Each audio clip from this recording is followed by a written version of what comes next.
from this to this. Yeah mga kaswabe, samahan niyo ako. Tayo ay magpapalit ng seat cover. Gawin na ditong leather. Actually nakapag initial payment na ako at gagawin pa muna daw nila at almost 3 weeks din bago ako kinontak para for installation na. Kaya let's G, samahan niyo ako. Tara, let's G.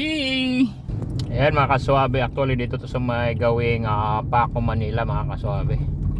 Kung familiar nyo itong area ito ay ano daw, mura sabi ng mga vlogger at may discount kapag ka TNBS. Tapos nung nag-avail na ako 3 weeks ago, wala naman palang discount.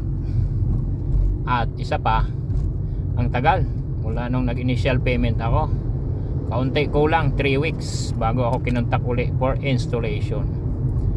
Kaya pinilit ko lang mag-avail nito dahil nandito na eh. At saka wala sila daw walang free fellow headrest, I mean walang free na headrest, pero yun din ang gusto ko eh, kaya nag-avail ako kasi ayaw ko ng headrest nila, parang masyadong matigas. Mas okay pa yung nabibili. Dito na tayo gawing sa shop nila. Napakabit na natin.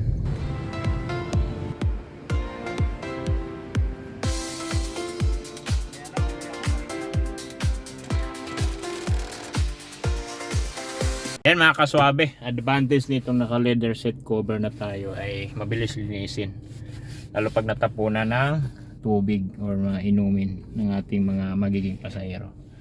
Yan yung purpose natin nito mga kaswabe. Ayan, hindi na kailangan labhan, punasan lang, goods na. Ayan, at kulay itim ang ating napili para mas madilim tingnan at parang elegant ang dating, hawig sa pinaka